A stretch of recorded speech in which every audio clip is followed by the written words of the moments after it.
Come on. Let them see my lodge, Where is my lodge. My television. My Nigeria people don't bring no bonga Bishop news story. My name Nandehi. Make a sharply yarn on a son to the website. It just happened.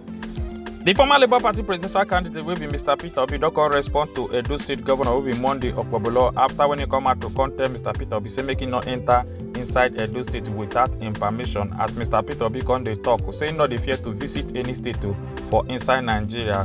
So instead of the Edo State Governor to even appreciate and also compliment them because of the way he visit Edo State and also support the people of Edo State, say suppose appreciate them. Say but when they come out, come they do politics on top in visiting. And on Thursday will be July 24th, 2025. Then when we say he go visit the CKC school where they for inside Onitsha, Anambra State.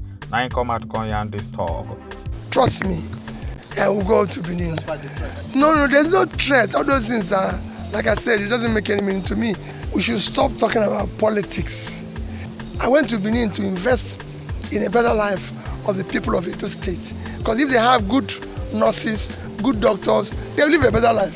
What the governor should have done is to complement what I'm doing in his state.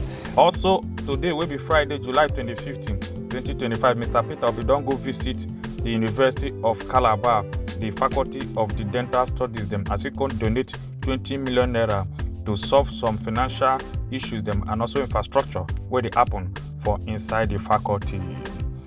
This story not come just sweet belle at all as the people of Plateau State don't come they mourn, they cry as they carry 27 dead body them for on top coffee where they put for trailer or even print their names staple for one banner where we say they poof by after Mila herdsmen them attack them come poof by 27 of them as they go bury them today will be on Friday will be July 25th, 2025.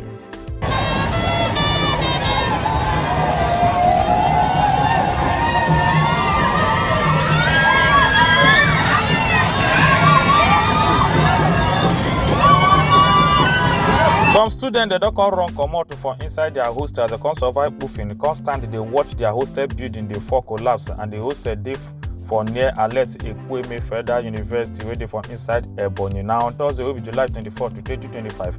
Now in this hostel building for collapse. Blessed, see my lodge they fall. See my lodge they fall, guy. My television they inside though. All my property they inside this lodge.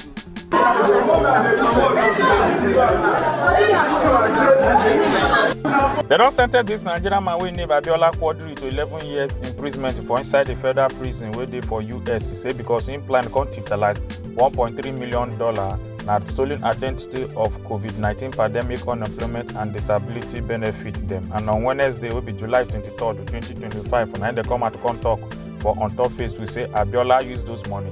They built nightclub, shopping mall, and 120 rooms resort hotel for inside Nigeria. Senator Rabi Okwankwaso will be 2023 presidential candidate for on top NNPP party. Don't accuse President Bola Ahmed Tinubu saying neglect the North well on top the Nigerian allocation and national resources as in come at the yarn this talk during the stakeholder dialogue for on top the 2025 constitutional amendment on Thursday will be July 24th, 2025.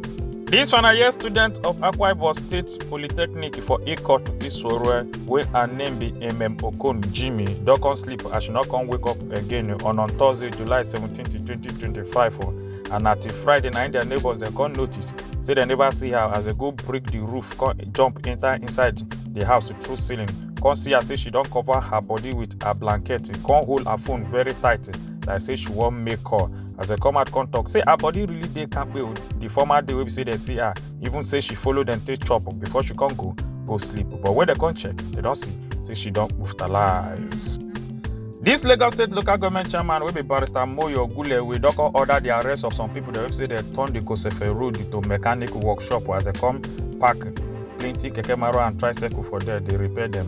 Can't even turn some of the cars that we don't spoil for there, park and for there as a dump site. Now on Thursday, July 24th, 2025, 9 come out, come yarn this talk. Come on, carry this man already. Where is? Emma Gbemaro Ayilo. Carry this man away from here. Carry and go out. Carry and go cash.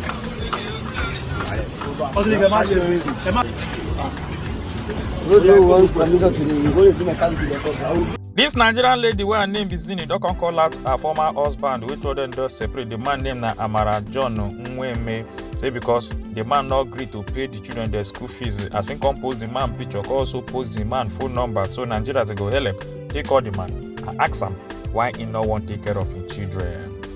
The Imo State Calabar Police Command don come confirm the story of Omila Ono government attack for inside the Jeze, Umualoma, and also Ndiakuwato North community for Idiato North local government area on Friday, will be July 25th, 2025. As a come by 7 people, they also come one job plenty people there. This is Umualoma at this morning. It's incredible. It's hard for us to believe that this kind of evil can befall us at this time. And up till now, no security outfit has shown up. Since last night, we have over 8 to 9 corpses. The social media TikToker will be Bella don come share this video of how he take get gbege with some Nigerian police officers. The we've seen they come back for Ikorodu, and for night as he just enter inside Lagos Island, and so the police people they can't stop him when he can't try to do video. Now so one of the policemen come blow am for face, we make and come they provoke, they challenge the police people. That this gbege happen on Thursday night, will be July 24th, 2025. Video. Yeah. So what's the video? Video. You don't beat me.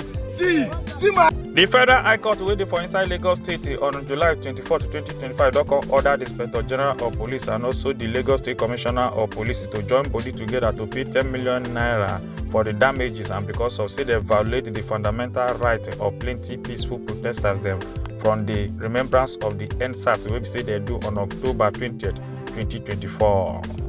These two couples dem no come gree make rain and flood to spoil their wedding as they come enter inside church wey say the church don dey flooded. Come march enter inside the church, come take their vow as they come marry for inside the church. Upon say the church don dey flooded, and for inside Philippines, now this matter take happen. Yes, na Bishop News O'Clock. My name na Nehi. Make una enjoy your day.